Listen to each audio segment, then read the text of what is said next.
Mr.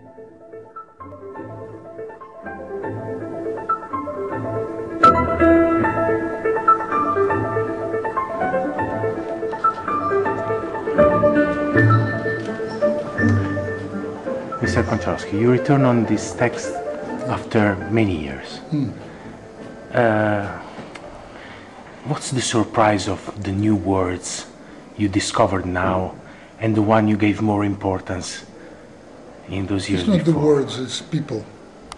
It's not the words, it's characters, how I see these characters. The words are the same. The characters are different, and my understanding of the play is different. What was the deeper meaning you caught about this play? Who knows? I don't know. These things I cannot explain. Everyone, with age, you think to understand more. Maybe with age you become more stupid. Who knows? One becomes more senile, one becomes more. Maybe it's less. Maybe it's less successful reading, but it's just different reading of different men. In the scenography, you choose to put this video part in which the city is very busy, intrusive, and chaotic. Is it this the dimension you feel of the? It's today. The city of today is like this. Every big city of today is like this. Milan is like this. New York like this. Kuala Lumpur like this. Moscow, Mogadishu. Doesn't matter. Every big city is very loud and very imposing. And civilization is very imposing. Right, and so the small universe that is inside develops and sort of also gets inside the chaos which is outside. Is this part of the meaning of? I don't know. Whatever you say, you're right. I will never explain myself. Everyone understands my plays and should understand differently.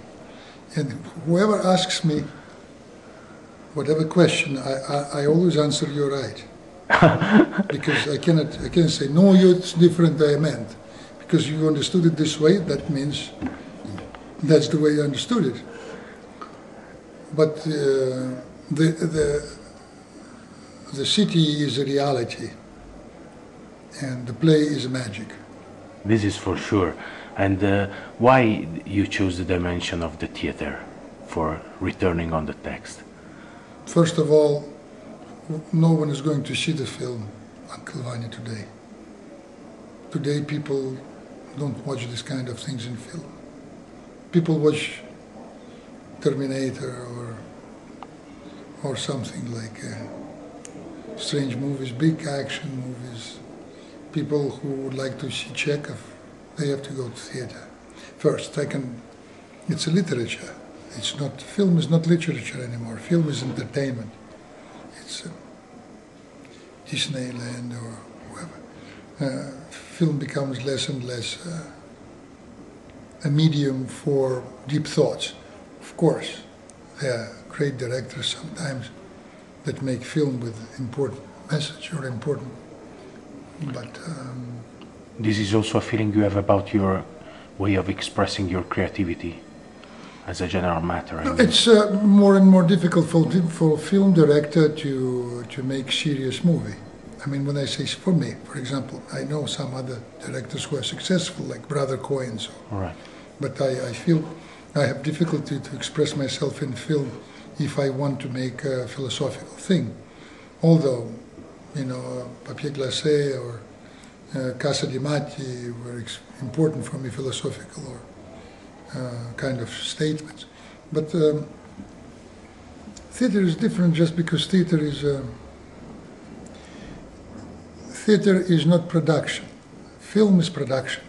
Film, you come, you have to know exactly the answer. There is no such a thing as 2 months of rehearsals. Theater gives you a luxury to search for truth. In cinema, you should know the truth. In theater, you don't know the truth. You're just looking for it. And from performance to performance every day, it becomes more and more interesting to watch what this play is about. And it's a process, it's a life. And then time becomes that there is no any more life in play, and play is dead. This is the case of Russian theater. Of course, in Italian theater it's different because commedia dell'arte can live 50 years because their form is more important than content. And it's a different way of thinking theatrically. And famous plays made by Streller or Paranconi in the last 25 years, and they can be alive just because it's a great mastery of commedia dell'arte.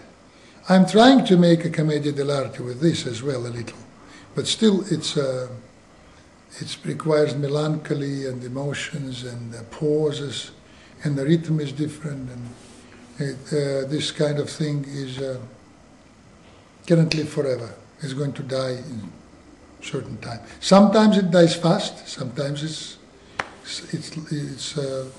life lasts longer. And it's a challenge, most of all, to go deep into Chekhov, who never gives answers about things. Just we can say challenge. Everything in theater is challenge when you do the big author. It can be Oedipus Rex or Shakespeare, or for that matter, Pirandello or Chekhov. It's eternal. It's very complicated, and it can make many different understanding of play.